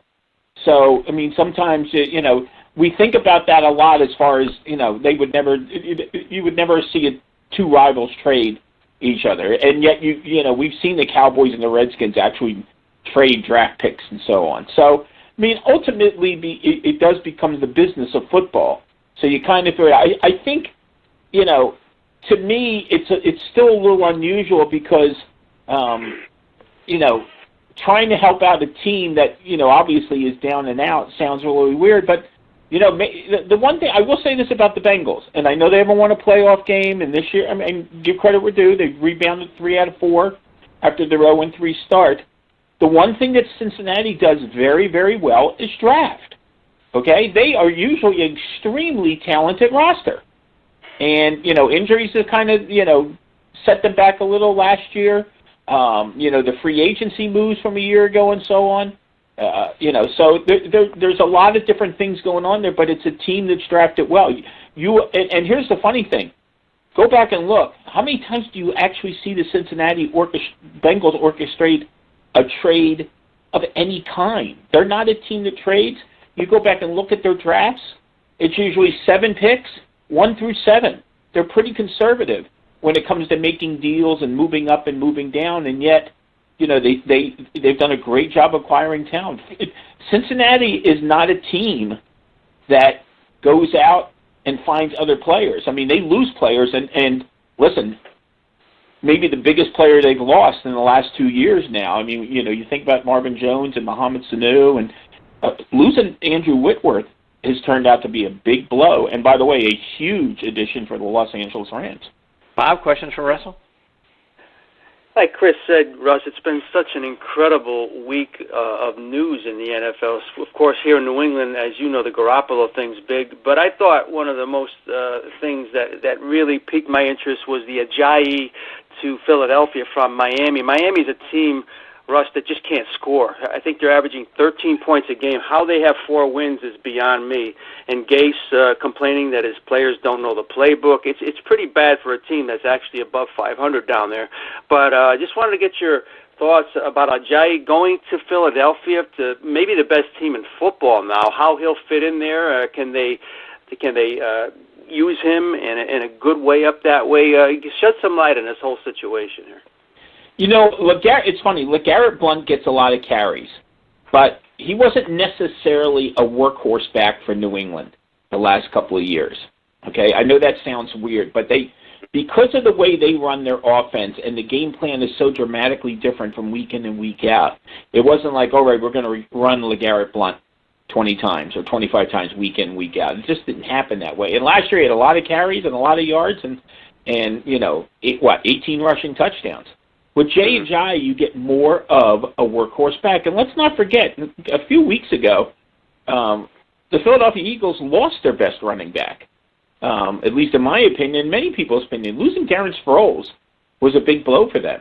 Okay? Yeah. Again, LeGarrette Blount could be the kind of sledgehammer, but I think Jay Ajayi gives them. And they didn't get Jay Ajayi this year so they could win the Super Bowl.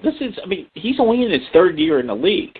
Okay, he'll get a new deal and he'll be their main person. It sounds, by everything you read and hear, that Adam Gase and him just were not on the same page about a lot of different things. And it is mystifying to see. The Miami Dolphins are 32nd in total defense, 31 in rushing, and 30th in passing.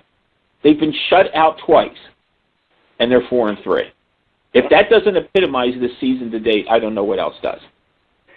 It is a crazy team, and sticking in that division, of course, the Garoppolo trade, was it just a kind of a no-brainer for Brian Hoyer to come back here, Russ? I mean, having time with the team already, had some success in the league with Houston a couple years ago. Not that he's going to play, but I thought it was just a natural thing for them to sign him. Yeah, I think that was like as soon as they made the Garoppolo deal and as soon as Brian Hoyer was let go, that was kind of like a straight head over to New England. I think everybody kind of assumed that was going to happen, and it certainly did, and it makes perfect sense. And, it was funny, for a while there, even though they weren't on the field, Tom Brady was the only quarterback on their roster. Remember, they only had the two, with Garoppolo and him, because Jacoby Brissett is in Indianapolis. So, it's back to the future a little, which kind of, in some way, reflects the Patriots in terms of their quarterback situation. Tom Brady doesn't look like he's ever slowing down. I don't like them this week because they're in the off week, by the way. So, but Hoyer makes a lot of sense, and I'm sure as we saw today. With, unfortunately, Deshaun Watson getting going, the first thing out of a lot of people's mouths is, this is the perfect opportunity for Colin Kaepernick. And I get all that, but there's two things to keep in mind here. They signed Matt McGloin, who played for Bill O'Brien at Penn State. So he knows his terminology, he knows his system. The thing we have to kind of get used to right now is it's November 2nd. Any quarterback has not been doing anything, for over a year or close to a year, or was not in a training camp or was not signed as a free agent. I don't know how much good he actually does a team. So, sadly, this might be a lost year for Colin Kaepernick. Not to say he didn't come back. I mean, there have been a lot of players who have wound up, because of free agency or other factors, taken a year off and wound up coming back and playing in the league. I'm not dismissing it, but, I think that's something you have to keep in mind now. It was one thing he didn't get signed, in June or July. It is now almost halfway through the season. And let's just say you brought in Colin Kaepernick to any team, unless it was a system he was completely familiar with. How long does it take him to get ready? And by the time he's ready, how much of the season is left? Russell, a couple other things I wanted to get your thoughts on with respect to you guys just talking about the Garoppolo deal. How do you think that trade impacts quarterback free agency in the offseason? Well, I think what it would depend on is if they get Jimmy Garoppolo signed to a long-term deal, and I would imagine they would. I'd be surprised if they franchised him. I wouldn't be shocked. I don't think they want to make the same mistake that the Redskins have made the last 2 years. And I got to say this the right way. I think Kirk Cousins is a very, very good quarterback. But you're overpaying him because you failed to commit to him. Okay? You're not overpaying him because he's not worth the money. Does that make sense? Yeah, absolutely. Yeah. Okay? If you had gotten even a 3-year deal done, you wouldn't be shelling out what you're shelling out for this these 1-year contracts and so on. I think Kirk Cousins deserves to stay where he is. I heard it. By the way, I heard it float out there. I'm not going to say the member of the media. You'll be able to figure it out. That one of the reasons that the 49ers opted to go with the Jimmy Garoppolo trade is because they realized that Kirk Cousins was 0-6 on Monday Night Football, and he was coming off a Monday night loss, and they felt that was, are you crazy? Particular person. You're telling me that was what the San Francisco 49ers were thinking? Oh man, it's Monday Night Football. He stinks. Okay? Because of course you can't watch an NFL game anywhere except on your phone, your computer, your wristwatch, et cetera, et cetera. But Monday, I mean, to say our business has gotten a little crazy with conspiracy theories, if Reynolds Wrap knew how crazy life would be now in terms of these theories, they'd be making trillions on foil. So I just find it nuts. But that's what it's going to depend on. It depends on what happens with Garoppolo, and who knows where we are at this stage next year. Okay? I mean, obviously Kirk Cousins has to continue to play well. I mean, I don't fault him. Listen, he didn't play great the other day, but when you're down Trent Williams and Brandon Scherf and another starter on their offensive line, I mean, what are you supposed to do? Okay? And you watch players drop passes and so on. I think, I would like to think that we're beyond the point of just blaming the quarterback every time something goes wrong. I mean, do we fault Deshaun Watson for losing a 41-38 game? Right. Russell, as I look over my shoulder here at the Bills and the Jets going at it, our good friend on ESPN with Christine Lisi, our other good friend Angelo Kane, both being big Bills fans. Are the Bills legit? Do you think the Bills can be legit this year? Yeah, I think they could be legit, and one of the reasons I thought that they would be better this year is it was the fit of the coaching staff, in particular the head coach and the defensive coordinator, to the defensive personnel. I've yet to understand, okay, and I have never coached in this league, and maybe I'm out of line. I could not understand why Rex Ryan insisted on putting a square peg in a round hole. Okay? Mm-hmm. You go back and look earlier part of this decade, the Bills with 57 sacks one year. Then Jim Schwartz gets there. They get better against the run. They have 54 sacks in the 4-3, mind you, with Jerry Hughes and Marcel Darius and Kyle Williams and Mario Williams. And then in comes Rex Ryan, and within 2 years, they can't stop anybody. I mean, remember last year's Bills defense, for all the talent they had? There were four 200-yard rushing performances in the league last year by individuals. Jay Ajayi had 3 of them, and Le'Veon Bell. The Bills gave up 3 of the 4. Twice to Ajayi, and then 1 to Le'Veon Bell. So you think about the talent on that defense, and they were 29th against the run. So in comes Sean McDermott. What did they do in Carolina? What did he? They run the 4-3, and he still has all the pieces except for Mario Williams. But now he has Shaq Lawson in front of Mario. Now they just traded Marcel Darius, okay, and good pickup for Jacksonville. And again, the thing that's fascinating about Buffalo is that they're winning and yet accumulating draft choices for next year as well.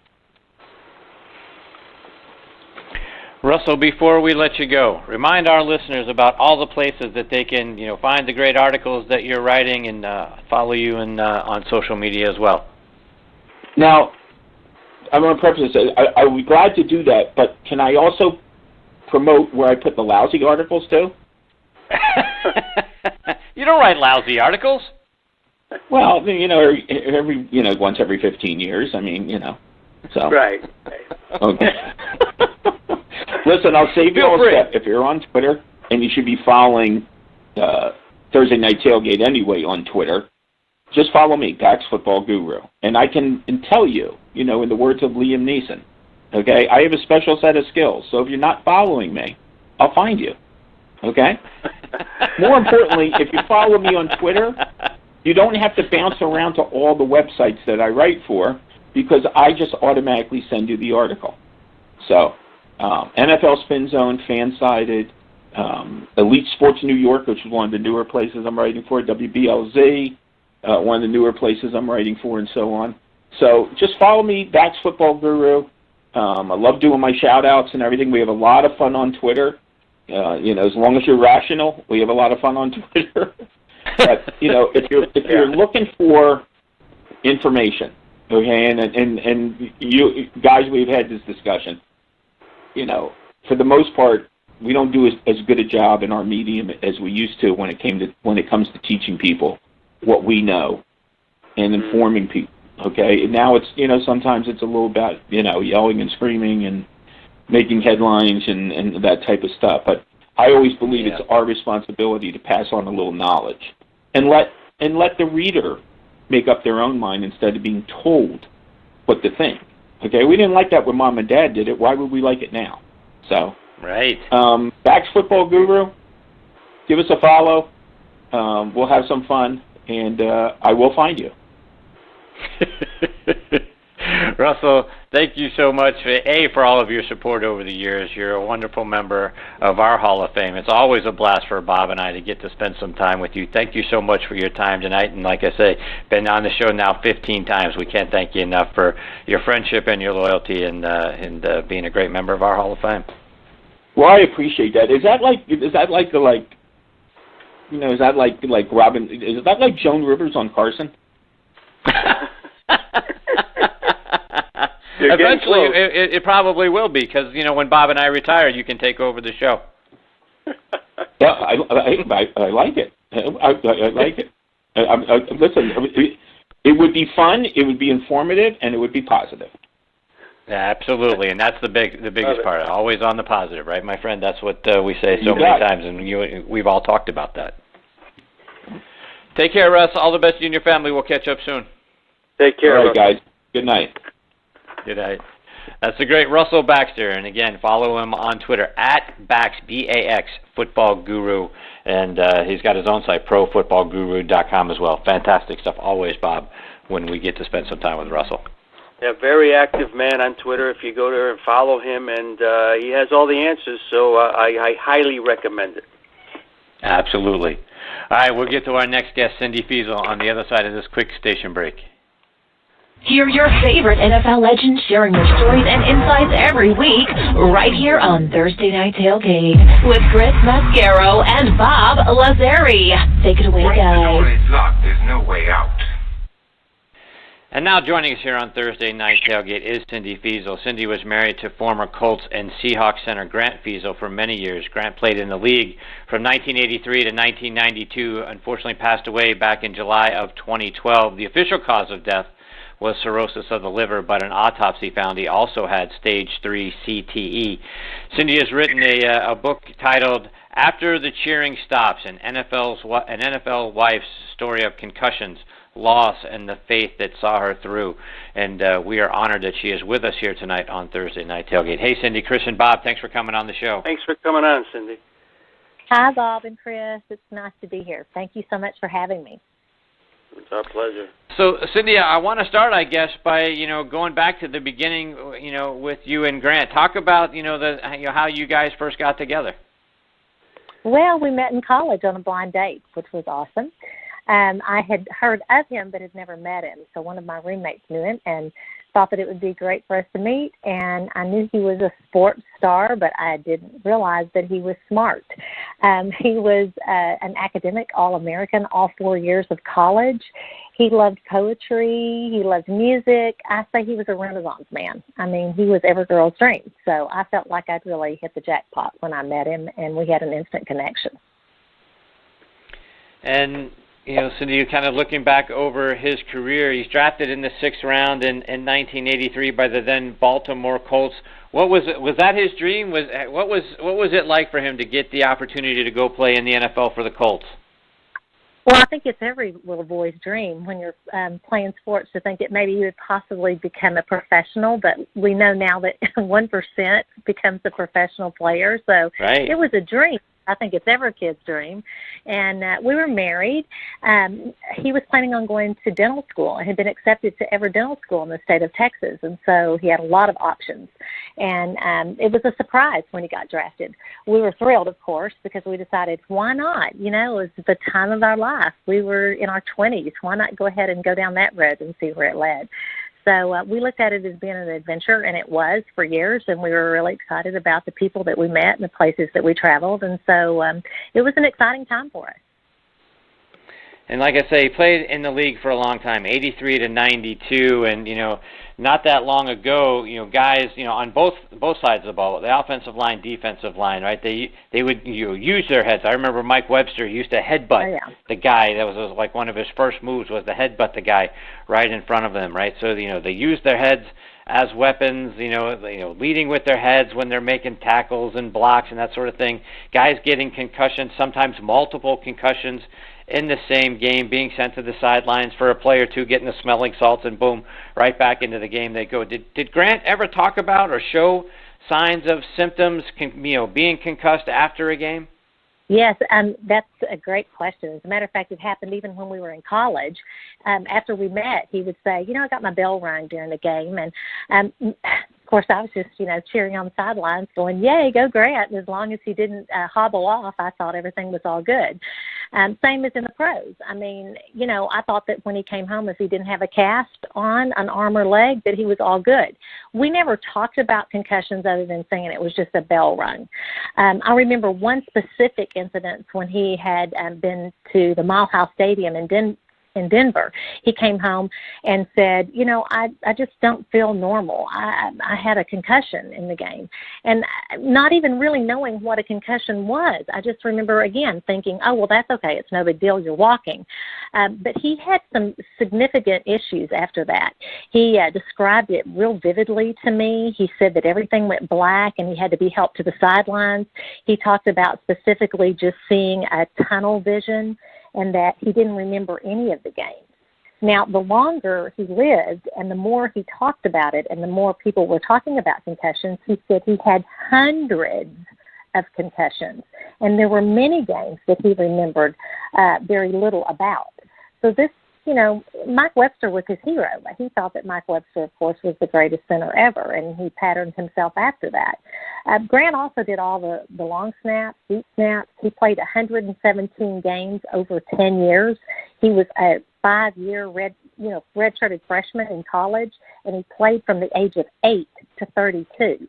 So let's think about all of the head smashing he did. And now we know that every hit counts. So I say that he didn't have a chance to have a normal life. Bob, questions for Cyndy? It's an honor to speak with you, Cyndy, and it's such a fascinating and sad story at the same time. And I'm just wondering more and more about some other symptoms he may have had, say, 4 or 5 years into the league that probably affected his home life that we don't read about. What are some of the other things, negative things that you saw at home? Well, Bob, thank you so much for bringing that up, because a lot of times people don't think about the fact that this was an ongoing thing that happened throughout our marriage. And I talk about it in the book, After the Cheering Stops, that I wrote. I was just hoping there was somebody else out there that had experienced anything else like I had, because nobody talked about these things. And it was just secretive. Because it wasn't a discussion, nobody knew. And I remember towards the end of his career, of course, again, I have to go back and say that we don't think about bodies being human in sports, and you can't take the hits that they take every game and expect to live a normal life after it's over. So Grant, the longer he played, the more issues he had just with aches and pains. So towards the end of his career, he started coming in with alcohol, and he wasn't a drinker. And so it was odd to me that he would come in with sacks of alcohol and he would drink it all, and then he would roll it up in this bag and throw it out in the trash. Unusual behavior. He started bringing in little pills in bags, saying the trainers or, the team doctors, whoever gave the pills out, and obviously it was a easy free-for-all with pills, because I say that Grant became addicted to Percocet and Vicodin while he was in the NFL. because he was constantly bringing those home. We didn't have the internet back then, to Google the pills and for me to know exactly what they were, but he would just say, it's just something to help me sleep. He had problems sleeping. He had problems setting for long periods of time. His hands hurt, his feet hurt, his neck hurt, his back blocked up, as he would say. So there were constant aches and pains that were happening. But even more so, after he retired, it was interesting to me that I started finding alcohol hidden, which was just not like him. I mean, he wouldn't hide things from me. He hadn't. And so it was so odd to me that he started hiding alcohol. He really, I say by the time he was 32 and he retired, he was drinking heavily every night before he went to bed because he just couldn't sleep. And, when you retire from the NFL, you don't get the Percocet and Vicodin lifetime prescriptions that they hand out readily to you. So it was a huge issue with us.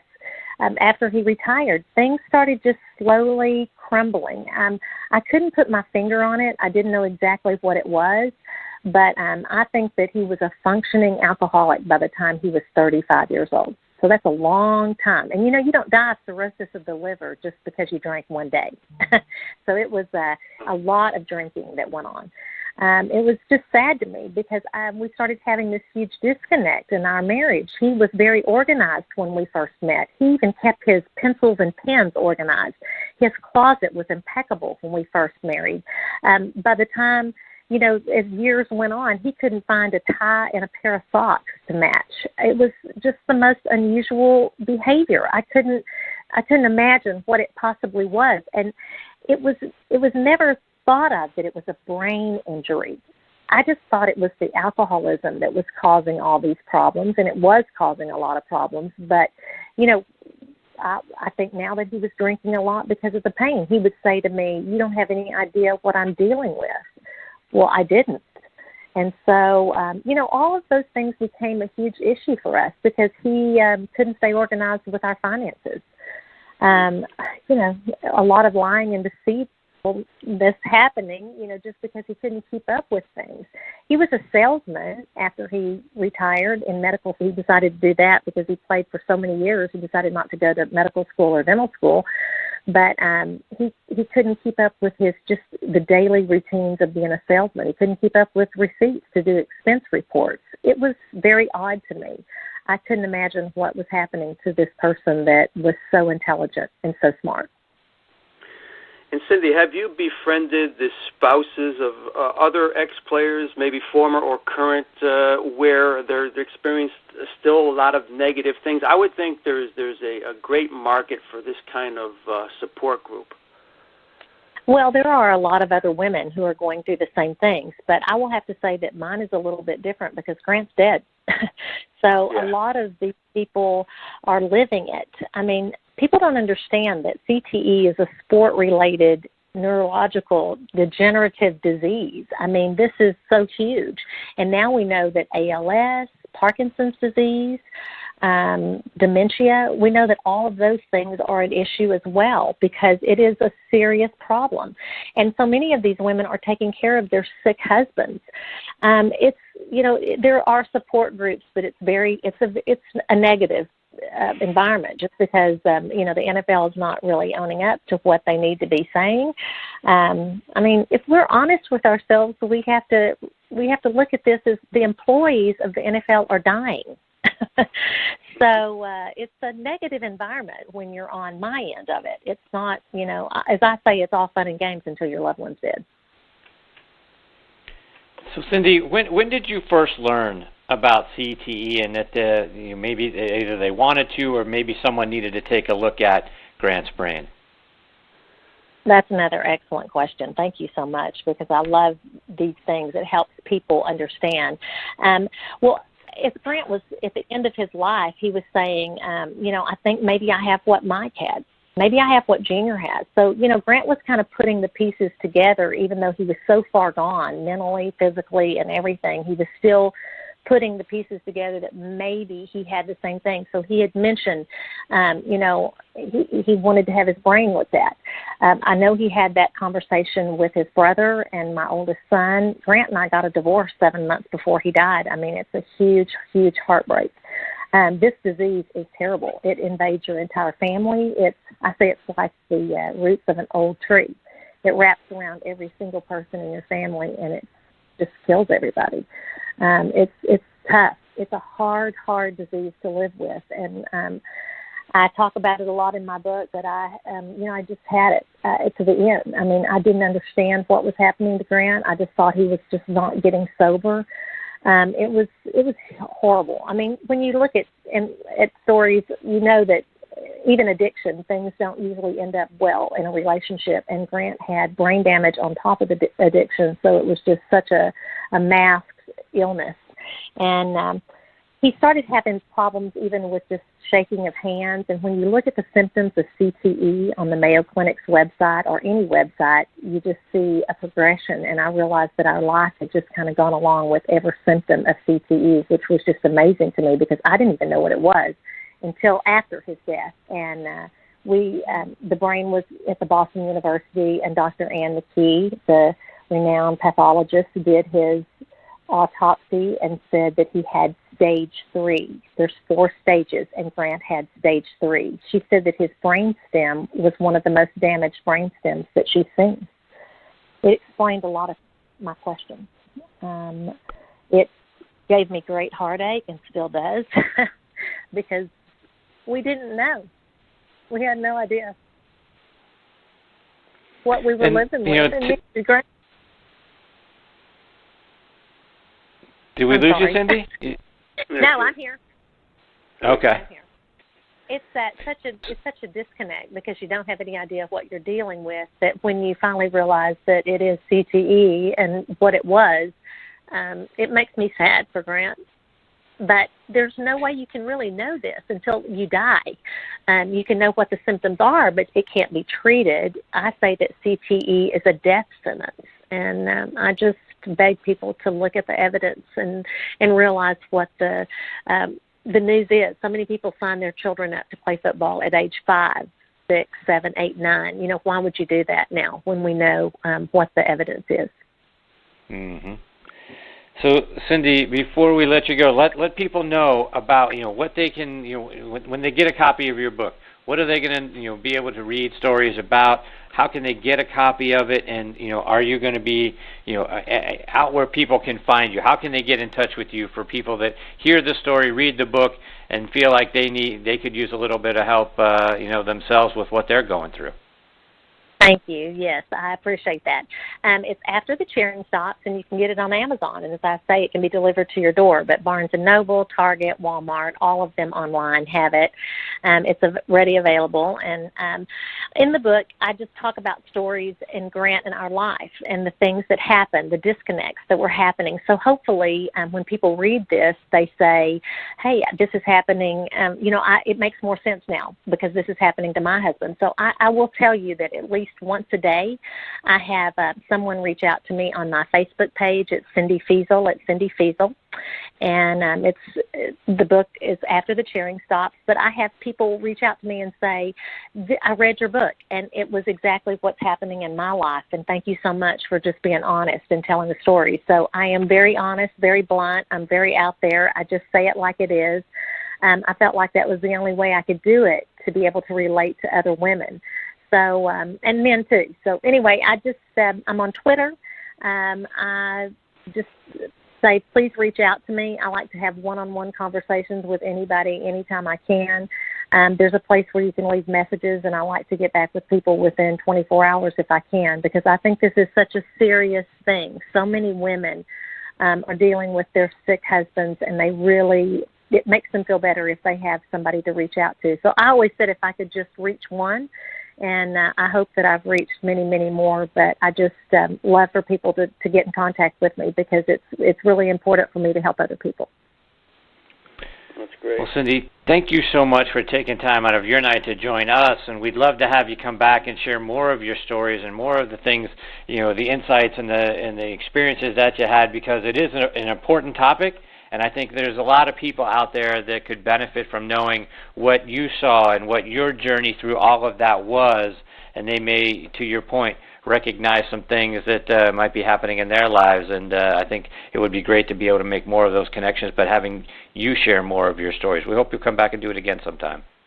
I would love that. And I also say I'm a teacher, and I like to say I feel it's a moral obligation for me to talk to parents, too, because I'm really trying to reach many parents that don't understand the dangers of their child playing a head-banging sport. So it's really important for me to talk anytime I can. So I just appreciate the opportunity, and I'd love to come back anytime. Thank you very much, Cyndy. Take care. Thanks for your time tonight. We look forward to catching up with you again soon. All the best to you and your family, Cyndy. You stay well. Absolutely. Thank you. Thank you. Good night. Good night. That is Cyndy Feasel, and again, her husband was Grant Feasel, and his brother, oh, by the way, Greg Feasel, also played a couple years in the league, both offensive linemen. So hopefully, the brother Greg is doing all right. He didn't play as many years as Grant did at the NFL level. I'm sure he played at the same amount of time growing up. But tragic story, Bob. We've heard a lot of these. But it's just hard to hear, right, coming from, the wife's perspective. And that's, we've heard a lot of it from the player's perspective. We haven't heard a lot of it from the wife's perspective, the family's perspective. It's really great to have Cyndy come on and share what that's like for her and her family. It's a great point, Chris. All these guys that have suffered through things like this, I think about the Junior Seau family right off the bat. We right away when we hear what happened and what was really going on, first thing that comes out of anyone's mouth is poor guy, right? Poor guy, poor guy. It's what the families have to go through, too. We forget about they're dealing with all the after effects, the behaviors, the medical stuff. It's just not limited to the person affected, and it's really something. And Cyndy's so terrific because her main thing is to help people. I mean, she can't change a lot of people's mind. As you know, Chris, many guys we talk to that have shown the effects, they say they'll do the same thing all over again. But she can give support to people, family members of these people that are struggling with. And no one struggled more than her, Chris. When you lose a spouse, it's as bad as it gets. So what she's doing now is giving back in a way which is just tremendous. And we're honored to speak with her. Mm-hmm. All right, folks, when Bob and I come back, we'll be turning on the Thursday Night Tailgate Spotlight on the Positive. So hear which players are doing great things in their communities. And then we're going to wrap up this show. We'll do that on the other side of these words from our friends at the Salt Creek Golf Retreat and the Louisville Slugger Museum and Factory. If you're looking for a great place for your annual golf outing, a weekend golf getaway, or just a round of golf with your buddies, then Salt Creek Golf Retreat is just what you're looking for. Centrally located in Nashville, Indiana, just south of Indianapolis and west of Cincinnati.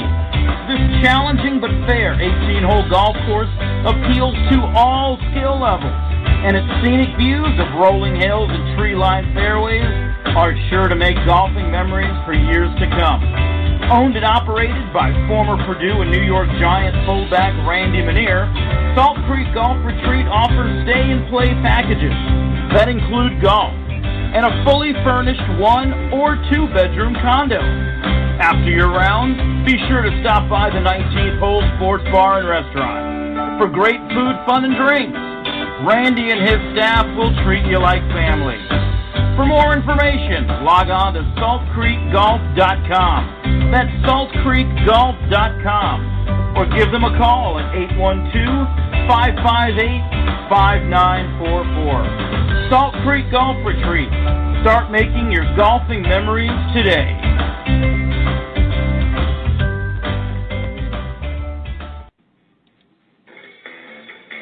See the official bat of Major League Baseball, made right before your eyes, at the Louisville Slugger Museum and Factory, located in downtown Louisville.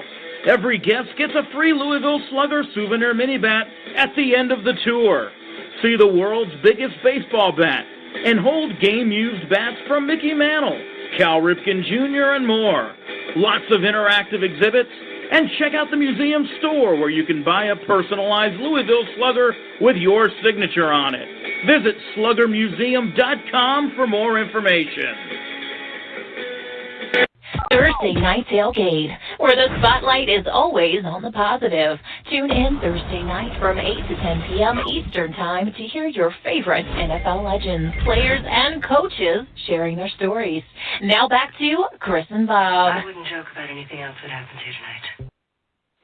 Hey, we're back here on Thursday Night Tailgate, and we're turning on our spotlight on the positive. Bob, who are you putting it on this week?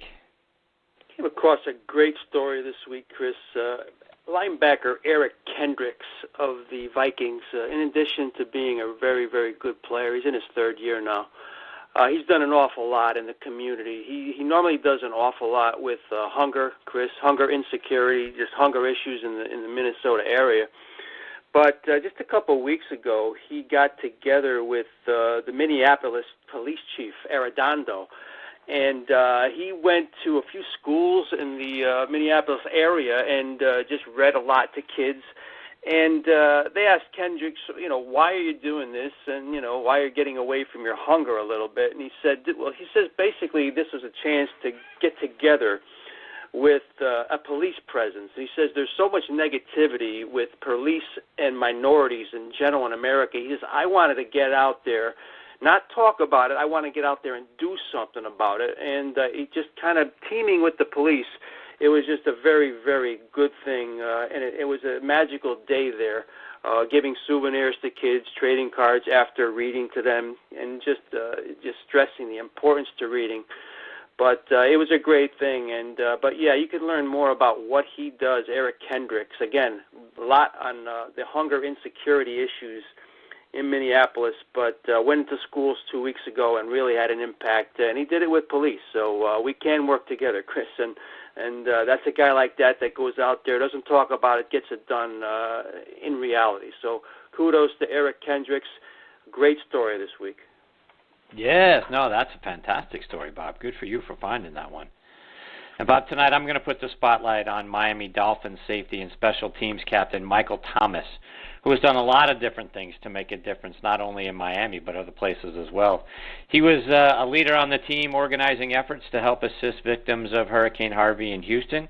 He's been involved with the First Step program, which is a program designed to link local area kids with community leaders.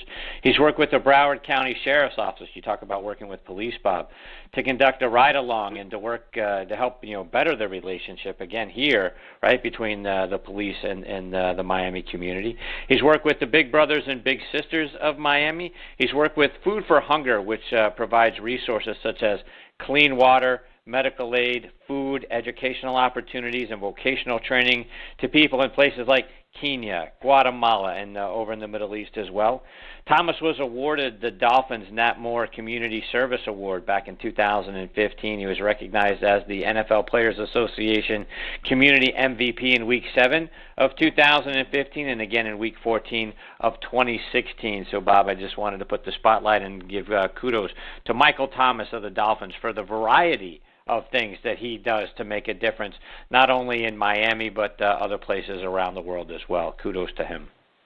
Yeah, that's great stuff, Chris. A lot of these guys we talk to, they don't just do one thing. They're involved in a lot of different things. It becomes kind of a thing for them to just hang their hats on, and they feel good about what they do. And we cannot publicize that stuff as much as we can, as much as we'd like to, because these are the stories that are not on the front page or the back page, Chris. They're somewhere way in between where nobody can read them. So it's our job to get them out there, and I think we're doing a pretty good job at it. I agree.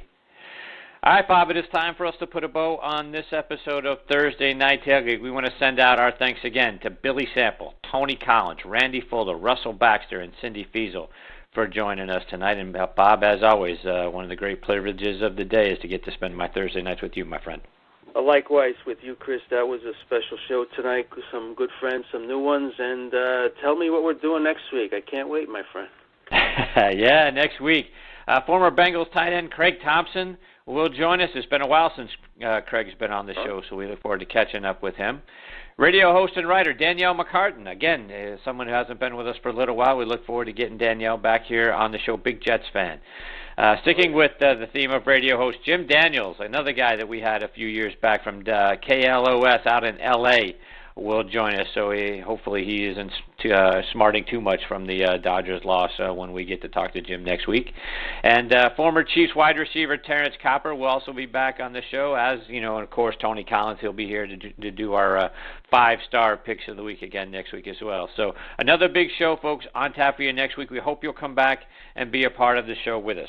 Want to remind you, how can you follow us on social media? Well, we've got a Facebook page for the show, Thursday Night Tailgate. Give us a like. That's very important to us.